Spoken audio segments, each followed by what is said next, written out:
Body ఉంది, ఆ body మనమే అన్న మాట మీరు చాలా జాగ్రత్త చేయండి. ఇప్పుడు నా శిరస్సుకు నాకు ఒక బాడీ ఉంది. అక్కడ చిక్కు నేల ఏదైనా ఒక రాయి పడితే అమ్మగారు ఎవరు క్యాన్ పెడతారు? అవునా? Head will shout. బాధ ఎవరండి? అమ్మో అని వస్తుంది. మిగతా అవయవం అయ్యో అని పడుతుంటాయి. అంతా కాలుతుంది, ఏదో రాయి చెత్త పడుతున్నాయి. అంతేగాని మిగతా అవయవాలు ఇట్లా అంటాయా? బాగా అయింది అంటాయండి. సపోజ్ మన పడుకునేది రాయకుండా కొట్టుకొని అది గోరుపోయి రక్తం వస్తుంది, మంచిగా అయింది నీకు ఎప్పటి నుంచో అనుకుంటా అని అంటుందా? Whole body is collapse. ప్రభు ఏం చెప్పాలనుకుంటున్నాడంటే అసలు బాధ మీరు కాదమ్మా, ఎవరు పడుతున్నారు? ఈ విషయంలో అది వరకు చూడండి. ఎగ్జాంపుల్ మీకు చూపిస్తాను. అపోస్తలుల కార్యము అంటే ఈ should know the depth of the meaning, the head and the body, the Christ and the church. ఎటువంటి సంబంధం పెట్టాడు. 9వ అధ్యాయం అపోస్తలుల కార్యములు 9వ అధ్యాయం మొదటి వచనం చదవండి. First verse.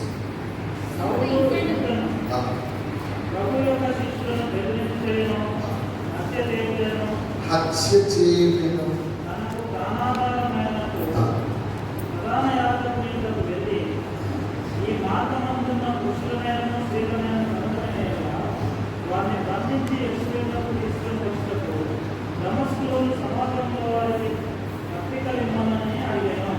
ఏం పర్లేదు. కుర్రోడికి ఏం చేయాలండి? ఎక్కడ క్రైస్తవ కనబడుతూ వాళ్ళు ఏం చేయాలా? బంధించాలా, హింసించాలా, వాళ్ళ చావుకు సమ్మతించాలి. సరే, కుర్రోడు ఇదే పొలంలో వెళ్తున్నప్పుడు ఏమైంది? 3వ వచనం. అతడు ప్రయాణం చేయొచ్చు దమస్కు దగ్గరకు వచ్చినప్పుడు అకస్మాత్తుగా అతని చుట్టే, అతనితో చాలా ఉన్నారు కానీ అతని చుట్టే ప్రకాశించింది.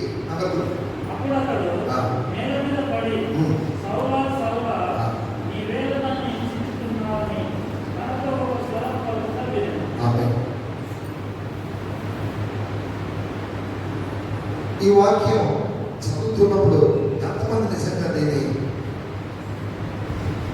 లోతు గ్రహించాను. అసలు కొడుతుంది ఎవరంటే ఏమంటే సంఘం కొడుతున్నారు కానీ క్యాబ్ పెడుతుంది ఎవరు? అర్థమవుతుందా మీకు? ఎందుకయ్యా నన్ను కొడుతున్నావు అని అక్కడ ఆయన అంటున్నాడు. అందుకే వీళ్ళు ఎవరు కూడా నోరు ఎత్తలేదు. ఎవరు? ఈ ఒకవేళ వీడికి అవయవాలు నోరు ఉంటుందా కాసేపు ఏమంటుండండి ఇవన్నీ కదా డామినేట్ చేసేవి. కానీ ఈ అవయవాలు ఏం లేదు, ఇవి ఏం చేయడం లేదు. అవి కేవలం అలా నిస్సహాయ స్థితిలో ఉండాల్సిందంటే ఇవి చేయగలిగిందంటే అంతే. ఎవరు రావాలి? శిరస్సు రావాలి, మిగతా అవయవం చేపట్టాలి, దాన్ని కట్టుబెట్టాలి, సముదాయించాలి. అయ్యో అవునా, ఓకే ఓకే, అందరికి బాగుంటుంది. అంటే ఈ అవగాహనలోకి మనకు రావాలి. This is the point.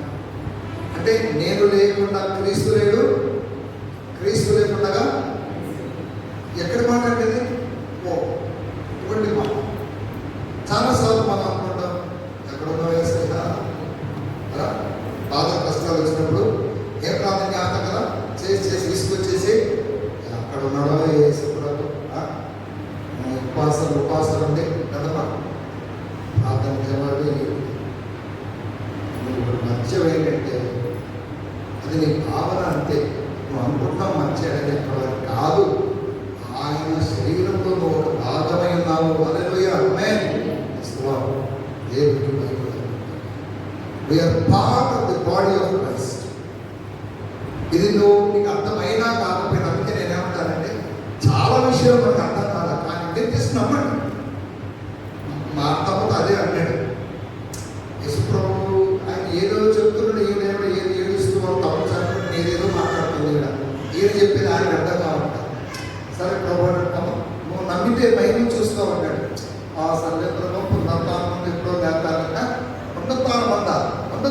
కాదు, నేనే ఆ పునరుత్థానం. ఆమేన్. చాలా మంది పునరుత్థానాన్ని ఒక దినానికి గుడిగట్టారు. పునరుత్థానం అంటే దినం అని అనుకుంటున్నారు. నేను పెద్దవాళ్ళు అనగా నేను చూస్తుంటాను. Wrong. Never say Sunday is resurrection day. Absolutely wrong. Resurrection అంటే Yesukristu. It is not Sunday. It is not Easter Sunday even. పునరుత్థానం అంటే యేసు ప్రభు. దాన్ని మనం లార్డ్స్ డే అనాలి, ప్రభు దినం అనాలి. బైబిల్ ఏం చెప్తుంది అదే చెప్పాలి. సో ఆవిడ ఆ దినం వేస్తారులే అని అంటుంది. కాలమని నేనే నా పునరుత్థానం. సో ప్రభు అన్నాడు, if you believe you will see glory. So ఇప్పుడు మీకు చెప్పబడుతున్న చాలా విషయాలు నమ్మాలి. నమ్మటంతోనే ఉంది. నమ్ముటాన్ని వలన అయితే కాబట్టి ఆయన శరీరంలో నేను ఒక భాగాన్ని, నాకు అంతగా సెన్స్ ఉందా? ఇది సెన్సెస్తో పని లేదు. It is beyond our senses. మరి ఆయన కాకి పెడుతున్నాడు, కింద సంఘాన్ని గప్పలేసి కొడుతున్నారు. అసలు ఏడుస్తుంది ప్రభు, అయ్యో ఎందుకు నన్ను హింసిస్తున్నావు? ఎవరు అని అన్నాడు. అప్పుడు ఆయన అన్నాడు, నేను నీవు హింసించుచున్నా నజరేయుడైన Yesu. That is the proof that the head is Christ and the church is his body. అర్థమైందండి?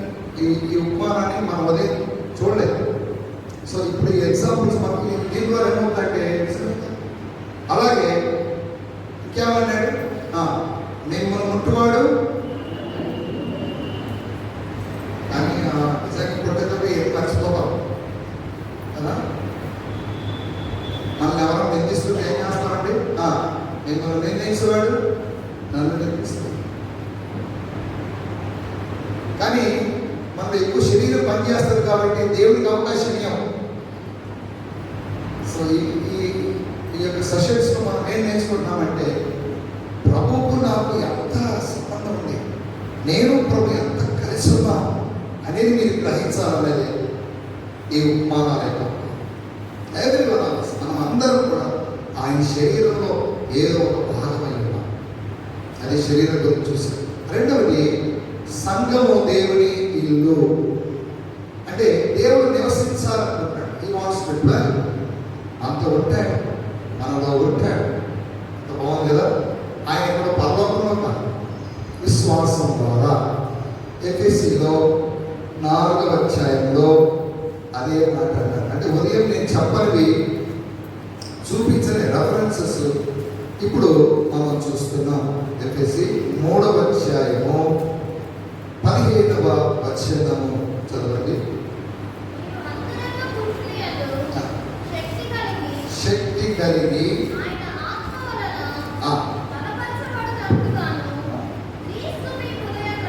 చూడండి, క్రీస్తు మీ హృదయములలో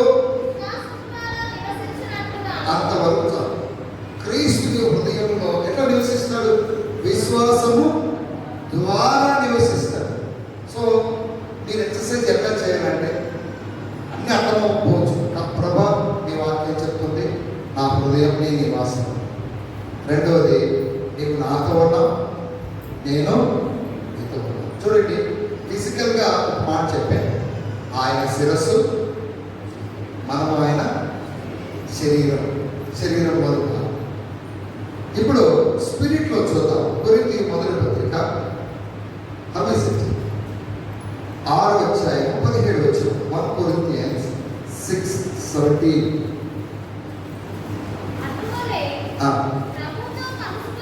ప్రభువుతో కలుసుకున్నవాడు ఇది మీరు చాలా ప్రయాణం చేయవలసింది. అంటే ఏంటంటే, నా ఆత్మ నీ ఆత్మ యేసు ప్రభావం ఏమైందంటే పాలు నీళ్ళు కలిసిపోయింది. వీలేదు అటువంటి భావన తీసుకొచ్చాను. My spirit and Jesus spirit one is equal to only one spirit. అక్కడ ఇద్దరం రాయాలి. అందుకే మీకు చెప్పారు, ఆదాము పర్ఫెక్షన్ ఎప్పుడు వచ్చిందంటే అవ్వని తెచ్చిన తర్వాత. వెంటనే ఏమన్నాడు? ఎప్పుడు పాడాడు? ఆవిడ నరునిలో నుండి తీయబడింది కనుక తర్వాత వారు ఇద్దరుగాక ఏక శరీరం ఆమె అందా లేదా? అలాగే యేసు ప్రభు సంఘము ఇద్దరు కాక మనం ఏమయ్యాం? ఏమంటే మీరు అట్లా అంటారు కానీ నాకు చెప్తున్న ప్రతిసారి థ్రిల్లింగ్గా ఉంది. క్రైస్ట్ ఇన్ మీ వన్ అదే ఇది బియాండ్ మై అండర్స్టాండింగ్. అంటే ఊహలకు కనీసం అందరూ బట్ నమ్మాలి. ఎందుకంటే స్క్రిప్చర్ చెప్తుంది, ఇది ఆయన మాట కాబట్టి నేను నమ్ముతున్నాను. అలా నమ్మినప్పుడు అంతా కూడా ఏ కైండ్ ఆఫ్ జాయ్.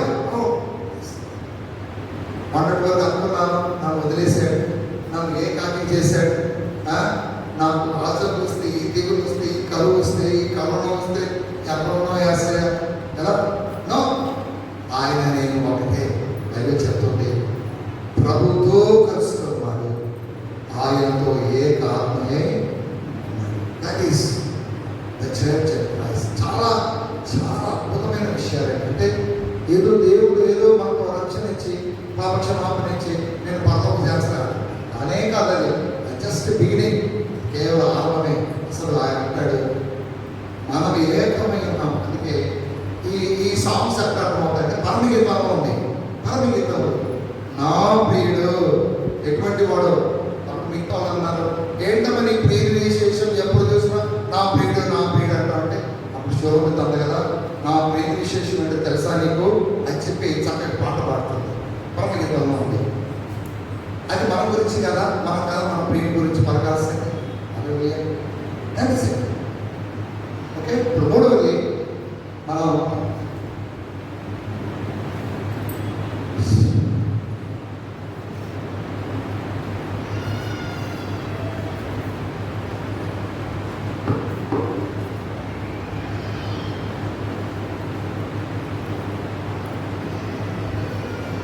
ఎఫెసీ పత్రిక 5వ అధ్యాయం దయచేసి 25 నుంచి 27 వరకు చదువు. రైట్.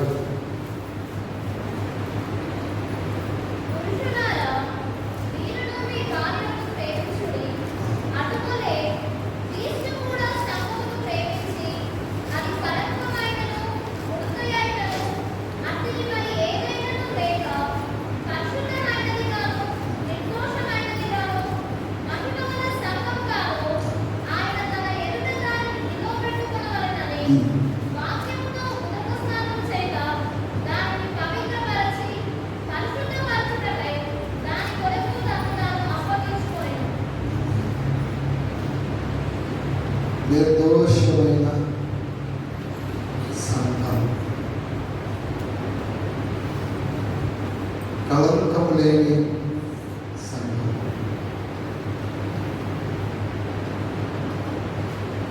ముడత, మత్స,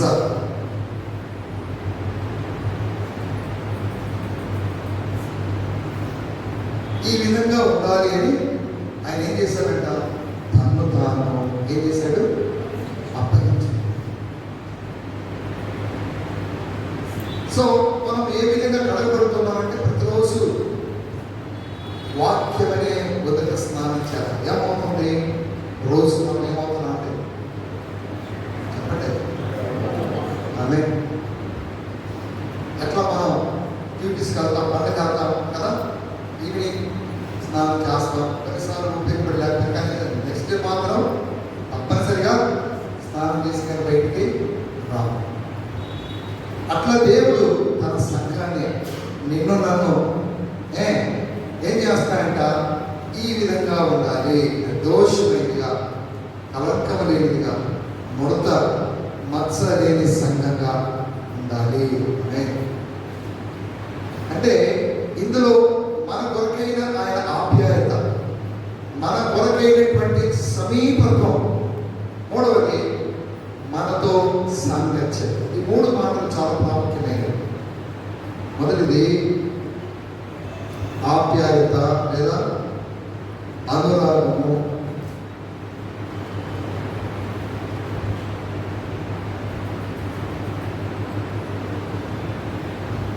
రెండవది సమీపత్వం,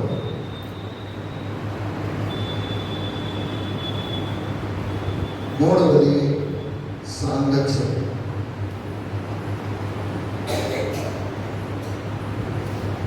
వధువు కన్యకగా దేవునితో మనకు ఇవి ఉన్నాయి, ఉండి తీరాలి. మీరు దేవుడితో, ఆయనతో మనం ఖచ్చితంగా ఉండి తీరాలి. ఎందుకంటే there is no other go. కారణం ఏంటి?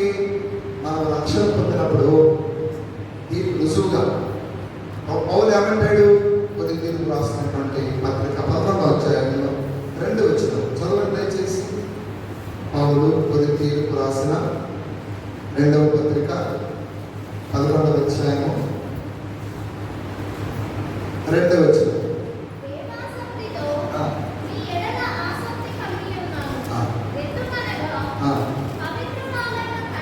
కన్యకలుగా ఒక్కడే పురుషుడికి అనగా క్రీస్తుకు సమర్పింపవలనని. ఆమేన్. క్రీస్తుకు ప్రధానమైన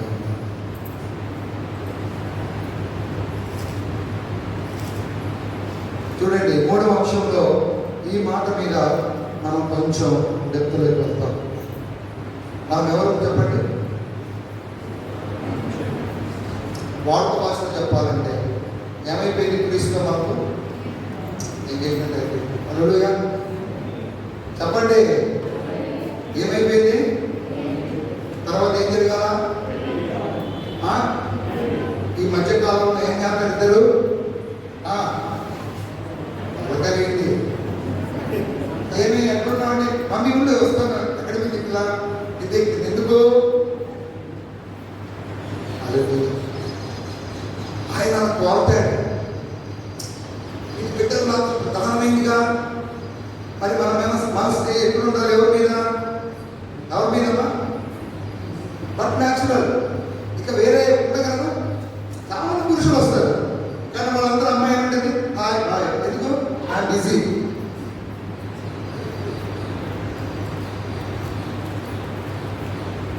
ఈ సంఘం పునాది క్రీస్తేశాధీశుడే. ఆయన పైనుండి దిగి వచ్చి తన రక్తమిచ్చి కొని పెండ్లాడే దేవుడు. అది దేవుని. ఆమె చాలాసార్లు ఒంటరిగా చాలా ఎంజాయ్ చేస్తారు.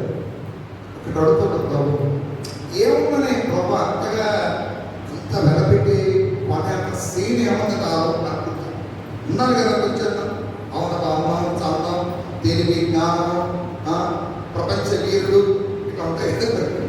అలెక్స్ అవడం దగ్గర ఏంటంటే అవును రాజ్యాలు వేయించారు కాబట్టి చూడొచ్చు. ఆయన నా ఫేస్ లేవుంది బ్రహ్మ. I don't understand. That makes me thrilling. అందుకే ఈ ఎగ్జాంపుల్స్ ఎప్పుడు కూడా ఒక ఎగ్జాంపుల్ మనం చూద్దాం. చూడాలి అర్థం అవడానికి. సంఖ్యాకాండం 12వ అధ్యాయంలో మంచి ఉదాహరణ. బహుశా నేను శిలువలో కూడా ఎన్నోసార్లు పంచుకున్నాను, సందర్భాన్ని బట్టి వచ్చింది కాబట్టి. సంఖ్యాకాండం 12వ అధ్యాయం దయచేసి మొదటి వచ్చిన చదువుతారా? అంతవరకు మోషే ఎవరి మేర తీసుకున్నట్టండి? కూషు దేశం అంటే ఏంటంటే ఇథియోపియా అంటే ఇథియోపియన్స్ అంటే ఆఫ్రికన్స్. ఆఫ్రికా దేశం స్త్రీని పెళ్లి చేసుకున్నాడంట మోషే. మోషే ఎవరు? నిర్గమకాండం 2వ అధ్యాయం మొదటి 2 వచనాలు. నిర్గమకాండం 2.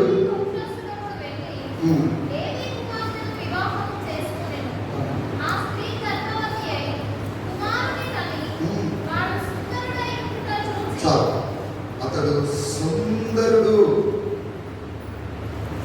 అపోస్తల కార్యములు 7వ అధ్యాయం. అంటే సంఘము క్రీస్తుకు ఆ పోలిక మనకు అర్థం అవ్వాలంటే 7వ అధ్యాయము చదవండి. 20వ వచనం 7:20.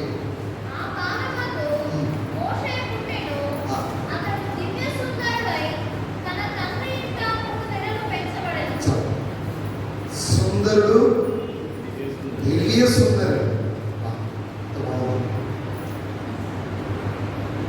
ఎవరు పెళ్లి చేస్తున్నాడు? కూషు దేశం. చూస్తున్నారా? సంతోష్ సిస్టర్ చూస్తారు. కూషీలు ఎట్లా ఉంటారు? ఆఫ్రికన్స్. ఇక నీకు అర్థమవునంటే వాళ్ళ పక్కన నేను ఉన్నానంటే నేనే ఫెయిల్గా ఉంటాను.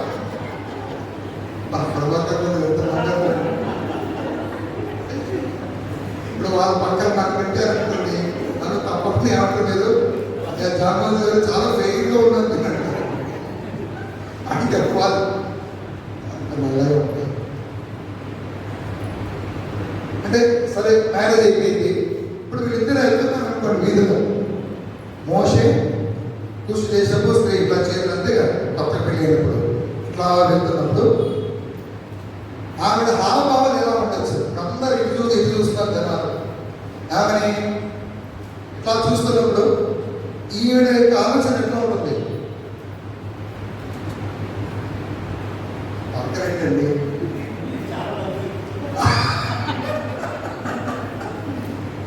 ఈ మనిషి మనం పెళ్లి చేస్తున్నాము, ఇతనికి ఎంతో అదృష్టం కదా అంటున్నా అందా?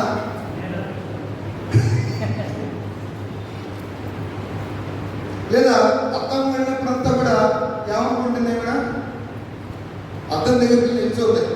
ఇప్పుడు మోషే గారు అలా మీటింగ్కి వెళ్ళాలి, పలానా వరకు వెళ్ళాలని అంటే రెడీ అవుతుందండి. ఇలా తెచ్చినప్పుడు అంత ఏమిటి అంటే సంఘం కూడా మీ ప్రియుని విశేషాలను చూసినప్పుడు ఏమవుతుందంటే అసలు ఇక అది సూలమిటి పలికిన మంచి మాట చూడండి. ఎందుకు ఇది మన మూడవది అంటే ఆ డెప్త్లో అదే ఆరాధన అంటే తన్మయులమైపోతాం, పరవశించిపోతాం. 5 వచ్చాయి పరమగీతములు, సాంగ్ ఆఫ్ సాల్మన్. వీళ్ళు అంటున్నారు 9-10 వచనాలు చదువుతారా?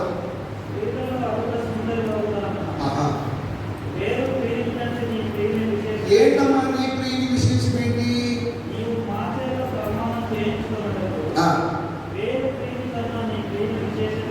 ఏమిటి?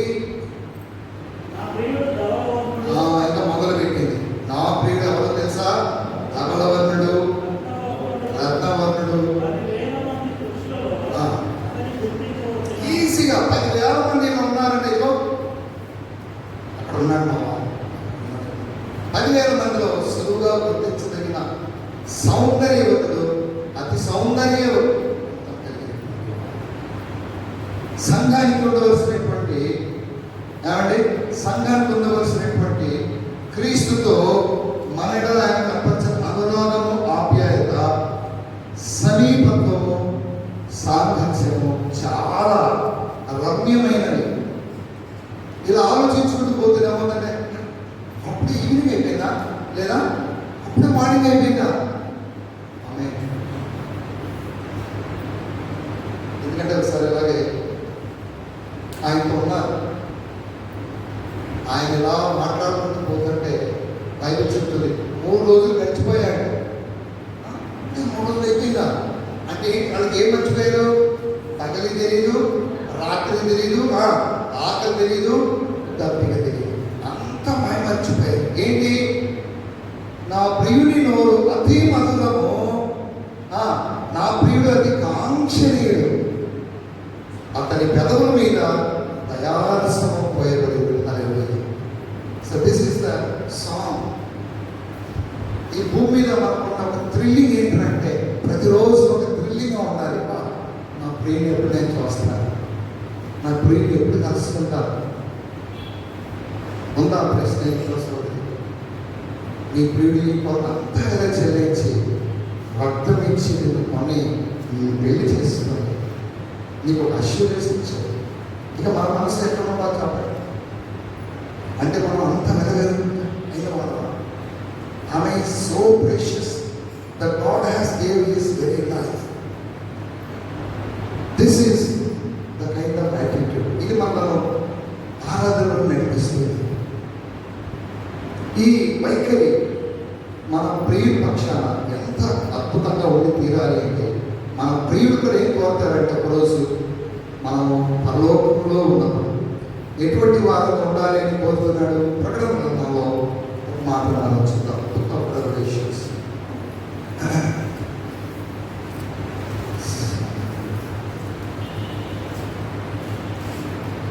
ప్రకటన గ్రంథం 19వ అధ్యాయం 6, 7, 8 దయచేసి చదవండి.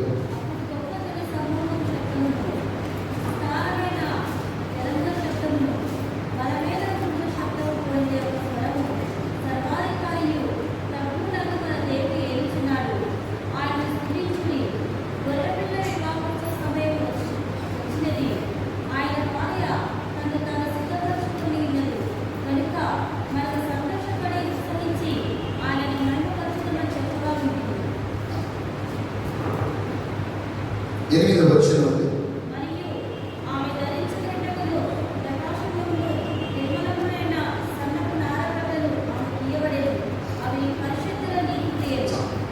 The church will be displayed in His majestic glory. దేవుడు తన భార్య అయినటువంటి సంఘాన్ని ఎలా కనపరుస్తారంటే వారందరూ కూడా ఎవరు ఈవిడ అంటే దూతలు అంటారంట. ఈవిడ యేసుక్రీస్తు భార్య. ఓ అంత విధముగా మచ్చ డాలు లేకుండా, కళంకం లేకుండా ఒక నిర్దోషమైనదిగా మహిమగల సంఘంగా దేవుడు నిన్ను నన్ను ఇప్పుడు మీద తయారు చేస్తాడు. అలాంటి ప్రణాళిక మన ప్రియుడు కలిగి ఉన్నప్పుడు పాపం జోలి ఎట్లా పోతుందో చెప్పండి. అసలు పాపాన్ని చూడగలమా? పాపాన్ని ప్రేమించగలమా? అది సాధ్యమవుతుందా? అందుకే ఇవి మనకు అర్థం కావాలి. నేను యేసుక్రీస్తుకు కాబోయే భార్యను, నేను క్రీస్తుకు ప్రదానం చేయబడ్డాను. కాబట్టి నా వైఖరి ఎలా ఉండాలి? నేను దేనికోసం త్వరపడాలి? ప్రభువైన యేసు రమ్ము కదా. ఆత్మయు పెండ్లి కుమార్తెయు ఏమని చెప్తున్నారు? ప్రకటన 22వ అధ్యాయం 20 ఆత్మయు చదవండి. ఆత్మయు పెండ్లి కుమార్తెయు ఏమని చెప్తున్నారు? ప్రభువైన యేసు రమ్ము. ప్రభువైన యేసు రమ్ము. ఆమేన్. అయితే దానికంటే ముందుగా ఇప్పుడు మనం ఒక మాట చదివాం. ప్రకాశములను నిర్మలములైన వస్త్రములు ఆమెకు ఇవ్వబడెను, అవి పరిశుద్ధుల నీతి క్రియలు. ఆమేన్. సో ఈ కాంటెక్స్ట్ లో నేను ఒక మాట చెప్పి మరి ముందు వాటికి మనం వెళ్తాం. మరి ఏం చేయాలి? నేను ఆయన భార్యగా మనందరికీ ఒక కర్తవ్యం ఉంది. మనము ధరించుకోవడానికి దేవుడు కొన్ని వస్త్రాలు ఇచ్చాడు. ఆయన ఉచితంగా ఇచ్చింది వేరు, కానీ నేను చేయవలసింది ఒకటి ఉంది. ఏంటంటే అది పరిశుద్ధుల నీతి క్రియలు. బహుశా ఈ పాటలో కూడా వ్రాసారు కదండి. అది పరిశుద్ధుల నీతి క్రియలే వస్త్రములు నిర్మలమై పెండ్లి కుమారుండే. అంటే నిర్మలమైన ప్రకాశమానములైన వస్త్రాలు ఏవి పట్టాలి? పరిశుద్ధుల నీతి క్రియ. సరే, ఈ మాటకి అర్థం ఏంటో మనం చూద్దాం. ఈ భూమి మీద మనం చేసే ప్రతి ఒక క్రియ పరలోకంలో ఒకరోజు పెళ్లి కుమారుని ఎదుట ధరించుకోబోయే వస్త్రానికి నీవు గుట్టు వేస్తున్నావు. Hallelujah. That is the meaning. సరే, ఆ ఉపమానంలో చూద్దాం. రండి. మత్తయి సువార్త, మత్తయి రాసినటువంటి సువార్త 22వ అధ్యాయం 22. ఇక్కడ కూడా ఒక పెళ్లి జరుగుతుంది. ఆ పెళ్లి పిలువబడ్డారు. చదవండి 11వ వచనం 12వ వచనం. మత్తయి 22, 11, 12. లోపలికి వచ్చి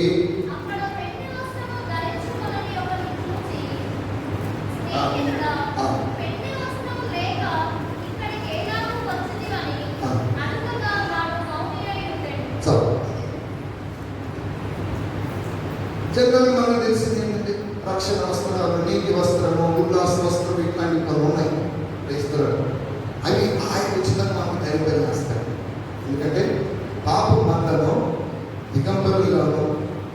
దరిద్రులుగా దిక్కుమాలు వారుగా చేస్తారు. అయితే దేవుడే మనకు అవి ధరింప చేయడానికి శిలువలో ఆయన వస్త్రహీనుడయ్యారు. అయితే ప్రభు ఏం కోరుతాడంటే రేపు ఆయన ముందు మనము మహిమలో మహిమ ప్రభావంతో ప్రకాశమానమైన రెండవది నిర్మలమైన వస్త్రాలు మనకిచ్చాడు ధరించుకోవడానికి. ఏమిటి ఈ వస్త్రాలంటే ఇది ఏదో మనం తయారు చేసేటువంటివి అంటే భూసంబంధమైన మెటీరియల్ కాదని, దేవుడు నీకు ఇచ్చిన సామర్థ్యం కొద్ది నువ్వు చేసే ప్రతి క్రియ, నువ్వు చేసే ప్రతి ఉపకారం ఎటువంటిదంటే రాబోయే మహిమలోకంలో మనం వేసుకోబోయే వస్త్రాలు. ఇప్పుడు ఎంతగా చదివాము, రాజు పిలిచారు, ఎంట్రన్స్ లో ప్రతి వాడికి రాజు హోదాలు తగ్గట్టుగా వస్త్రాలు ఇవ్వబడతాయి. ఇక్కడ అందరికి ఇస్తే అందరు వేసుకొచ్చారు, కానీ ఒకడు ఏంటంటే నిర్లక్ష్యం అలాగే వచ్చాడు, ఏముంటుంది పోదామని. సరే ఈరోజు రాజు చూద్దాం అని ఎందుకు వేస్తే అందరూ వస్త్రాలు మనకి లేవు. ఏంటి బాబు నువ్వు ఎందుకు వేసుకురాలేదు అంటే బైబిల్ ఏం చెప్తుంది, వాడు మౌని అంటే ఏంటి అర్థం, వాడికి తెలుసు ఎంట్రన్స్ లో ఉచితంగా ఇవ్వబడుతుంది, రాజు ఘనత తగినట్టుగా రాజవస్త్రం పెళ్లి వస్త్రం వేసుకొని రావని. అందుకే ఏమన్నాడు, వాట్ ఇస్ ద పనిష్మెంట్, నేను కాళ్ళు చేతులు కట్టి వెలుపడి చికెన్లో అడద్రోయింది. అంటే ఏంటి అది అర్థం? నేను అనుకుంటాను నిజంగా చాలా మంది క్రైస్తవులు వారిని పోలిన వారుగా ఉన్నారు. దేవుడు మనకి ఇచ్చినటువంటి సత్క్రియలు ఎఫెసీ 2:10 ఒకసారి చదువు దయచేసి.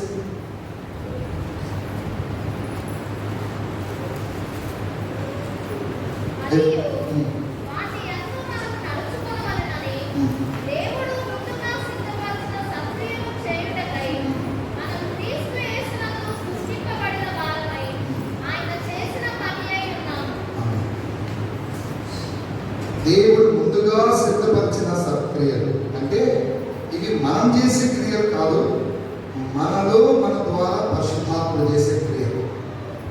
రెండవది ప్రకాశమానంలో నిర్మలమైన వస్త్రాలే పరిశుద్ధుల నీతి క్రియలంటే ఇవి మనం చేయవలసినవి. రెండు విధాలుగా ఉన్నాయి. అది అంతరంగంలో పరిశుద్ధాత్మ దేవుడు నాలో నా ద్వారా జరిగిస్తాడు. అయితే నేను నా బాధ్యతగా నేనేం చేయాలండి, నేను క్రీస్తును పోలి నడుచుకుంటూ ఆయన రోమపత్రిక 15వ అధ్యాయం 3వ వచనం, రోమన్స్ 15:3.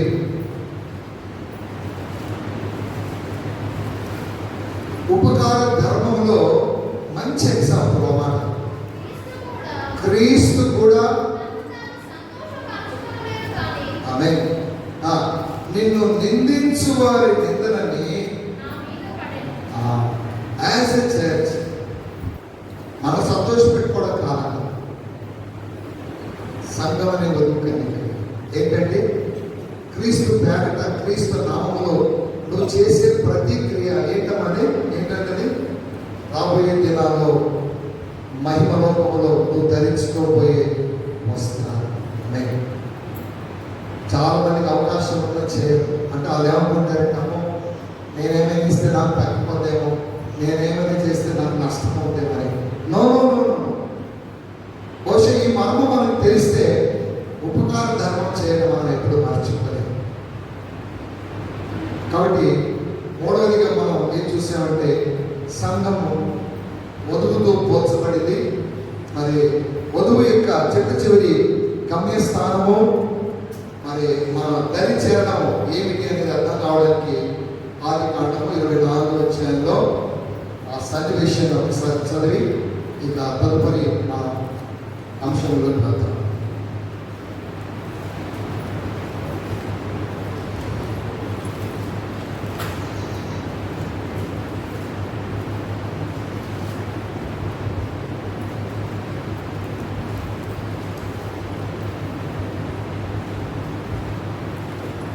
ఆదికాండము 24వ అధ్యాయం 24.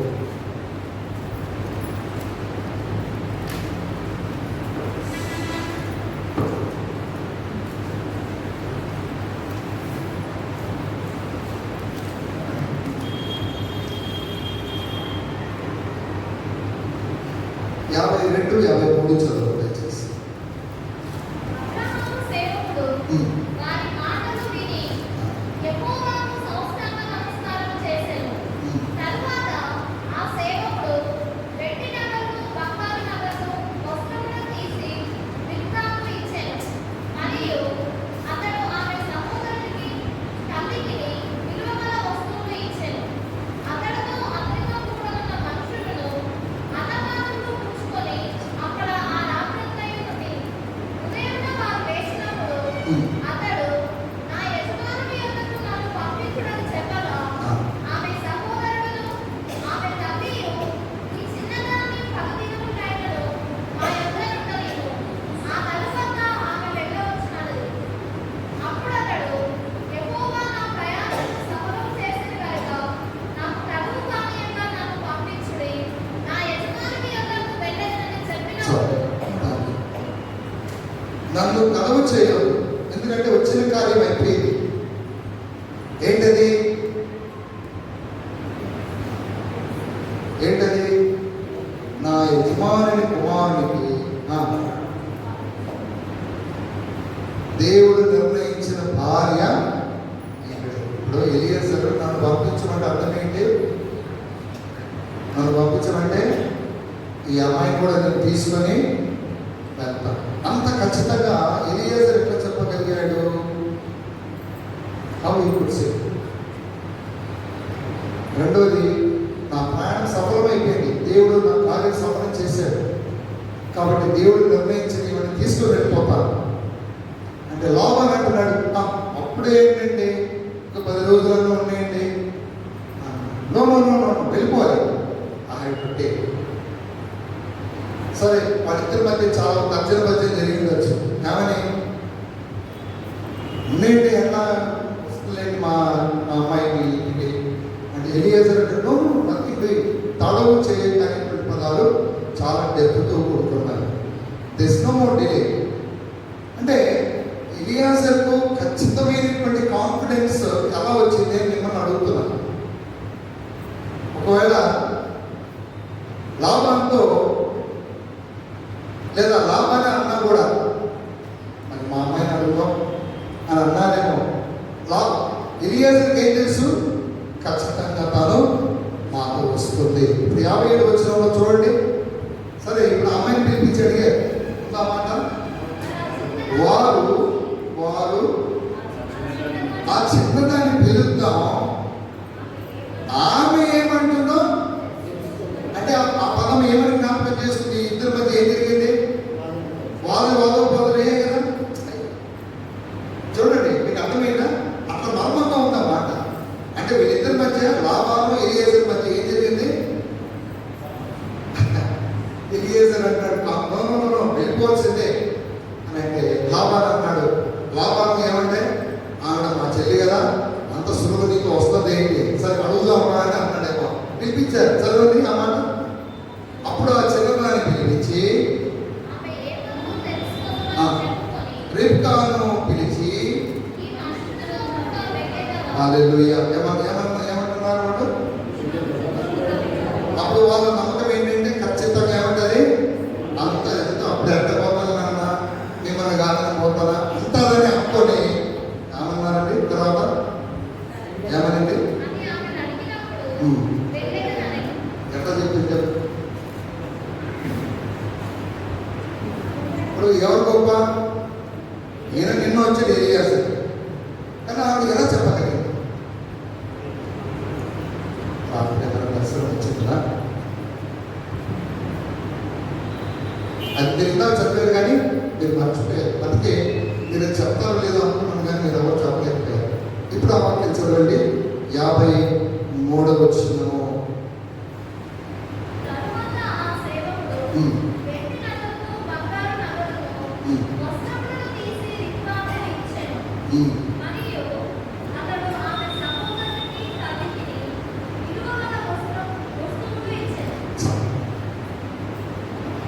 ఎక్కడ పోయి? తండ్రి అయిన అబ్రహాము ఇంటి నుండి తీసుకొచ్చిన వస్తువులు. ఎప్పుడైతే అవి రెడ్గా చేతులు పడ్డాయో ఇలా పుచ్చుతుందో, ఆ బంగారం పుచ్చుతుందో తనకేమంటుంది ఏంటంటే, ఇక నాకు ఈ ఇంటికి నాకు సంబంధం కట్. ఆమె ఇదే మాట ఎఫెసీ 1:13-14 చదవండి. సంఘానికి క్రీస్తుకున్న సంబంధం. ఎఫెసీ 1 మీరును సత్యవాక్యమును అనగా ఈ రక్షణ సువార్తను విని క్రీస్తునందు విశ్వాసముంచి ఆ, వాగ్దానం చేయబడిన ఆత్మ చేత ఉమ్. పుట్టింపబడితిరి. ఉమ్, దేవుని నామమునకు కీర్తి కలుగుటకై ఆ. ఆయన సంపాదించుకొనిన ప్రజలకు విమోచనము కలుగు నిమిత్తము ఈ ఆత్మ మన స్వాస్థ్యములకు సంచలనముగా ఉన్నాడు. ఆమె తండ్రి ఇంటి నుండి సంఘం కూడా ఏం పొందుతుందంటే స్వాస్థ్యం. అబ్రహాం ఇంటి నుండి ఎలియజరు ద్వారా రెబెకా చేతులు ఎప్పుడైతే ఆ స్వాస్థ్యం పొందుతుందో, నేను వెళ్ళిపోతానని ఆగేందో. ఆమె అలాగే సంఘం అనే వధువు కన్యక యాటిట్యూడ్ ఏమన్నారండి? ఏమన్నారా? నా ప్రభు ఎప్పుడు వస్తాడు? రాజాది రాజా రాజులకు రాజువై రావే. ఈ పాట పాడరా? సురావే రవి కోటి తేజస్సునా. ఎప్పుడు వస్తావయ్యా? ఎప్పుడు వస్తాడు? When will you take me? So this is the song. శూలమితి తర్వాత నా ప్రభు నేను ఎప్పుడు చూడాలి, ఒక తపన. అందుకే తను తాను పవిత్రపరుచుకుంటుంది. ఈ మల్లెలో, ఈ ప్రస్తుతంలో మనం అంటద్దు, ఎంతో వెలపెట్టి కొన్నాడు. నేను మరొకరి భార్య, నేను ప్రభుకు చెందిన నా అన్నను పలకాల్సి ప్రతిష్ఠించుకోవాలి, ప్రభుకు సేవ చేయాలి. ఆమె రెబెకా అన్నది, ఎస్ నేను వెళ్తాను. ముక్కుమో తెలియదేవుడు ఇప్పుడు ఎప్పుడెంత పోతావు కదా. లోపస్తులు ఇంకా 10 రోజులు ఉన్నాం కదా. చాలా మంది ఏమంటారు? పోదామాట ఏమంటారమ్మా? యథార్థంగా చెప్పండి అన్నా, సాగలన్నా కదా. పోదామని అంటే ఏమని కదా. అప్పుడే ఏంటండి కదా, ఇంకా చాలా మంది చూసేది నో.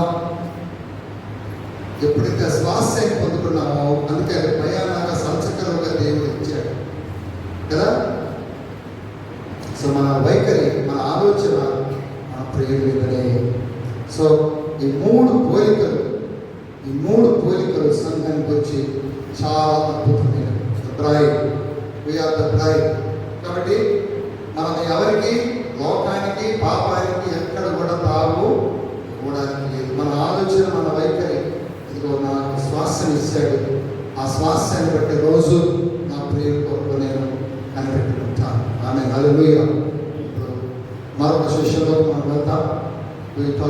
గిఫ్ట్స్, వరములు, పరీక్షలు. ఏమైనా బ్రేక్ 5 minutes 1:20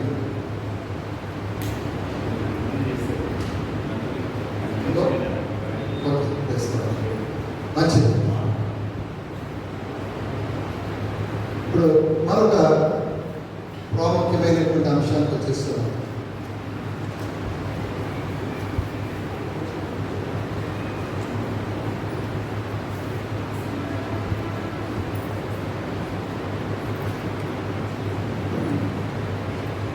చిన్న పర్లేదు.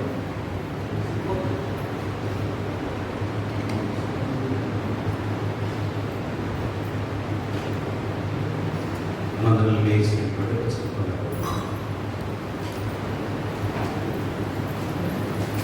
లేచి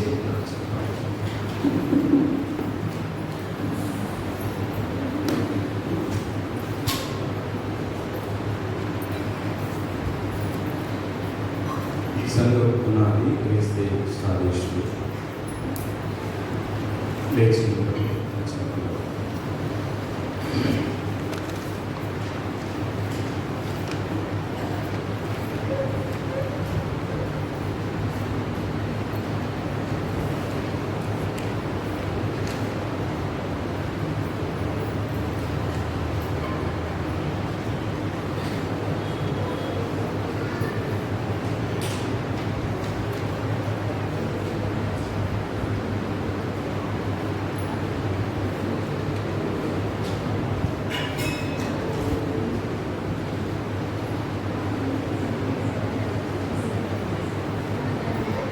మర్చిపోయారా?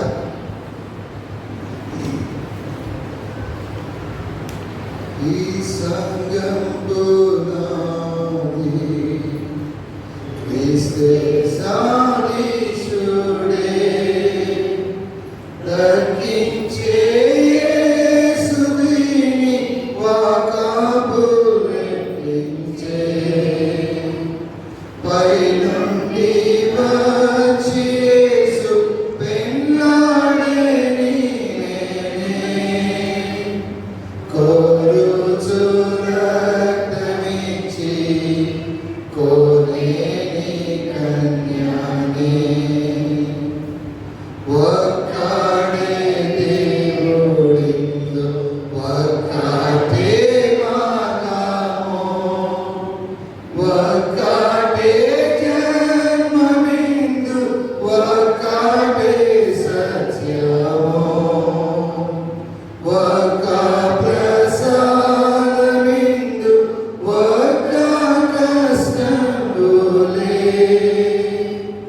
నిరీక్షణ కఠిందో నిరంత ప్రాప్తికే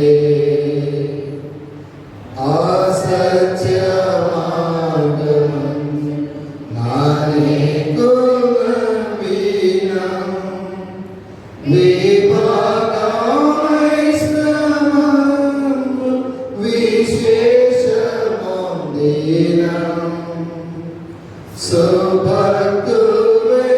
సుభక్తువేడుచుండ్రు ఆభయకాంతికై యా నిందలెల్లబోయే ఆనంద నాటికై కఠిన దుఃఖ బాధ కలిగిన నోచుచు విభవానంద ప్రాప్తి లభింపగోరుచు ఆ స్వర్గ పంక్తి చేరి ఆనందముందుచు ఈ సంఘమే సంగుడి విశ్రాంతి పొందును.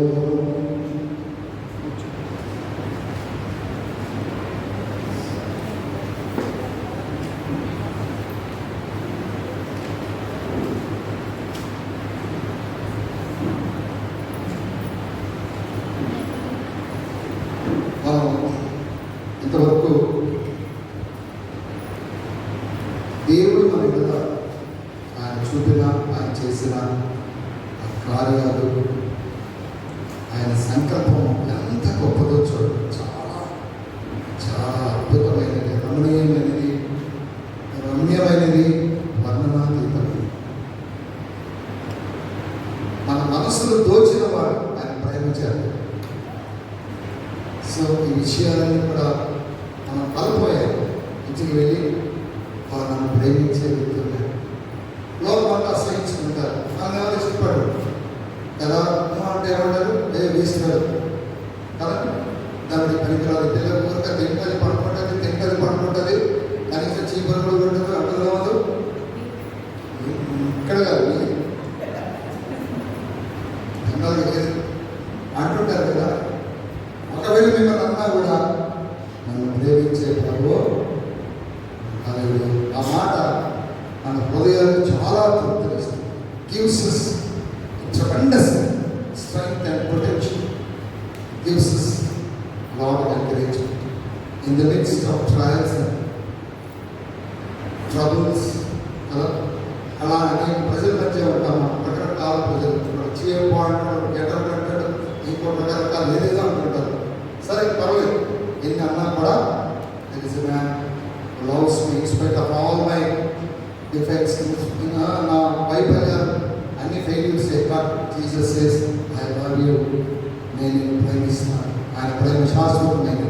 ఇట్లా మనం తన్మయించుకుంటూ ప్రభువుని గురించి మన జీవితాలు ఏమండి అంత అద్భుతంగా. హల్లెలూయా. ఇప్పుడు ఇంకొక సెషన్ మనం ఏం చూస్తున్నామంటే, we will talk about the gifts and the ministry.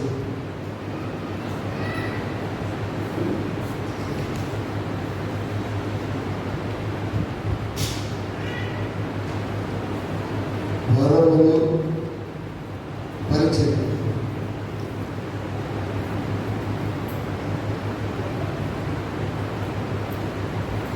దయచేసి చదవండి ఎఫెసీ పత్రిక 4వ అధ్యాయము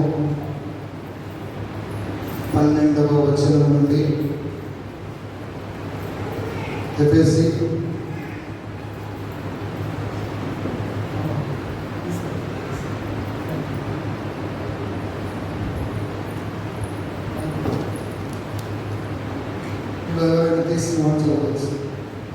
అపోస్తలుడైన పౌలు ఎఫెసీయులకు రాసిన పత్రిక 4వ అధ్యాయము 11 నుంచి చదవండి. 11 to 15.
యేసు ప్రభు ఆరోహణమైనప్పుడు అక్కడ ఒక మాట రాయబడింది.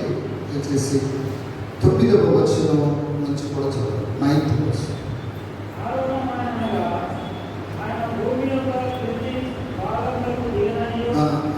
Sorry 8th verse. 8th verse.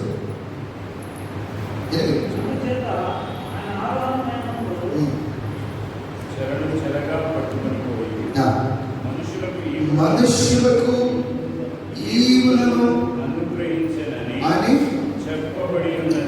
That is the word. ఇది యాక్చువల్గా ధర్మశాస్త్రములోని ఇది అక్కడి నుంచి రాస్తాం. అక్కడ ఉంది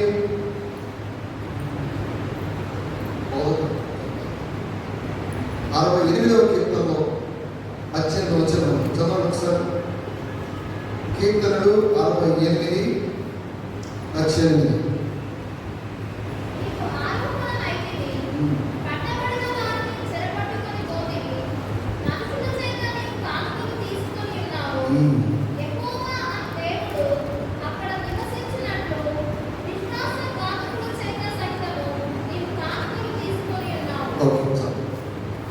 సరే, ఇప్పుడు అది డీప్ స్టడీ.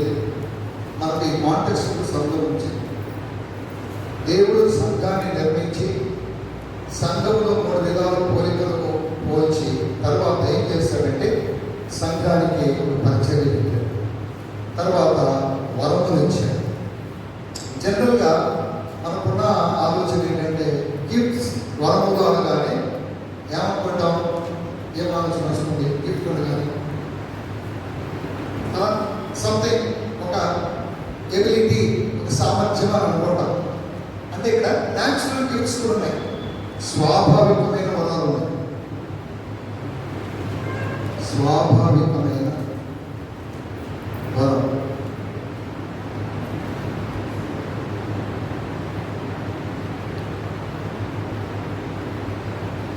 న్యాచురల్ గిఫ్ట్స్ అంటారు. న్యాచురల్ గిఫ్ట్స్ వేరు, దేవుడు అనుగ్రహించే వరాలు.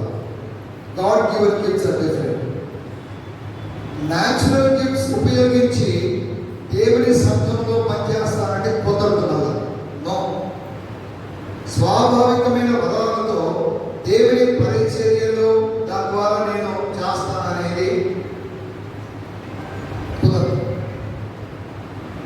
టైమ్స్ గాడ్ మే యూజ్, వేరే వాడుకోవచ్చు, వాడుకుంటాడు కూడా, ఇస్తాడు, అట్లాంటి కృప కూడా ఇస్తాడు. కానీ ఇక్కడ చెప్పబడినటువంటి ఈ 5 మందిని ఏమంటారంటే, వీళ్ళని ఏమంటారంటే వరములు. చెప్పండి, గిఫ్ట్స్, లేదా అక్కడ ఏముంది ఈవులు.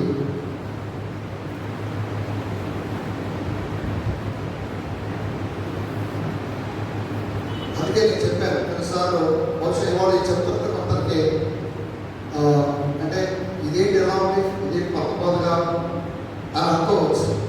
ఇంకే కాదు, నాకు అనిపించింది. నేను చెప్పాను, దేవుడు నాకు అర్థం కానివి రీసెంట్లీ బయలుపరిచినప్పుడు I just obeyed it, I just received it. ఇప్పుడు వీళ్ళందరినీ ఏమని పిలవాలి? ఇతడు ఒక సంఘానికి వరము, ఇతడు సంఘానికి వరము, ఇతడు. అందుకే నేనేమన్నానంటే, దేవుడు ఎప్పుడైతే సంఘము అని అన్నాడంటే ఏమని అర్థం చేసుకోవాలని చెప్పాను. అది ఒక స్థానిక గుంపుకు పరిమితం చేయకూడదు. ఉదాహరణకి నేను కాపరి, దేవుడు నన్ను సంఘంలో కాపరి చేశాడు, కానీ ఈ సంఘానికి కాపరని కాదు. ఈ సంఘానికి నేను ఇక్కడ ఉన్నాను కాబట్టి నేను ఇక్కడ కాపరిగా, అంటే ఏంటి, కాపరి ఏం చేస్తాడు? పోషించాలి, దేవుడి వాక్యాన్ని తీసుకొని మీకు అందించడం జరుగుతుంది అని రేపడ్డాడు. మీరు అక్కడికి పలాచోటి కలాలంటాడు. నేను అక్కడికి వెళ్ళినప్పుడు వాళ్ళు కూడా నన్ను ఏమైనా పరిచయం చేయాలి, ఏమన్నారు? నన్ను కాపరైన వరం కలిగిన మోసెస్ గారు వచ్చారు, ఈ రోజు వారు మాకు వాక్య పరిచయం చేస్తారు. 2 ప్రజలు వారు అని చెప్పాలంటే ఇక రెండో మాట మాట్లాడడానికి వెళ్ళి, కానీ అట్లా ఉందా మీకు క్రైస్తవ్యం?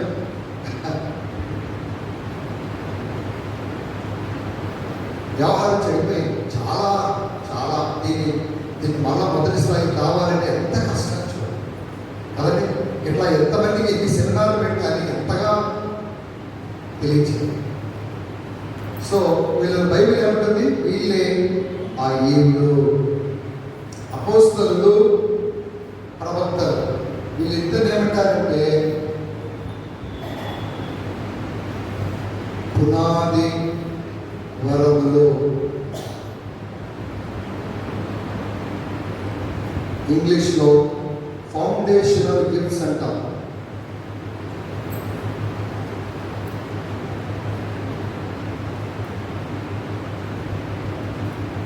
సార్ చదవండి ఎఫెసీ పత్రిక 2వ అధ్యాయం 20వ వచనం.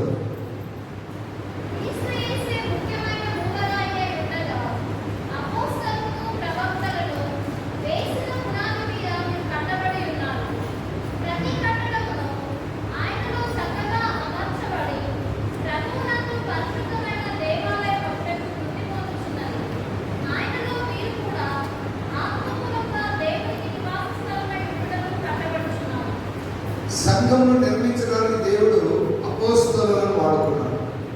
అందుకే వీళ్ళను పునాది వరకు ఫౌండేషన్ తెలుస్తానండి. ఇప్పుడు మళ్ళా పునాది ఏ ఎక్కర్లో ఒక అవసరం ఉందా? పునాది ఒకసారిగా వేసేది. ఇప్పుడు ఆ పునాది మీద మనం కట్టబడుతున్నాం. ఆ విధంగా ఇప్పుడు మెజారిటీగా ఈ ముగ్గురు సేవా పరిచయలో విరివిగా వాడబడుతున్నారు ప్రస్తుతం. సువార్తికులు, తర్వాత కాపరులు, తర్వాత ఉపదేశకులు. ఇక్కడ ఒక చదవండి, చదివి ఒక చిన్న తేడా ఉంది. మరి మీరు ఎట్లా చదువుతారో నాకు తెలియదు. ఇప్పుడు చదవండి ఎఫెసీ పత్రిక 4వ అధ్యాయము 13వ వచనం. మెల్లగా చదవండి, ఎందుకంటే మనం నేను ప్రశ్న వేస్తాను, దానికి జవాబు చెప్పాలి.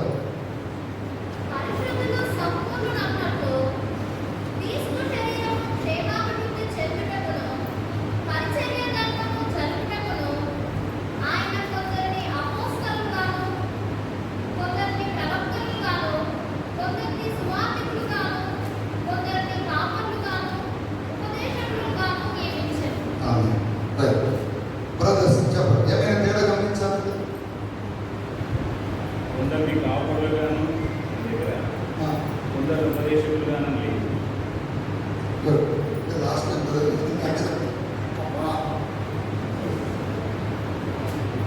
ఇక్కడ అన్నీ దేవుడు ఏం చేశాడంటే కొందరిని, తర్వాత వీళ్ళను, కొందరిని,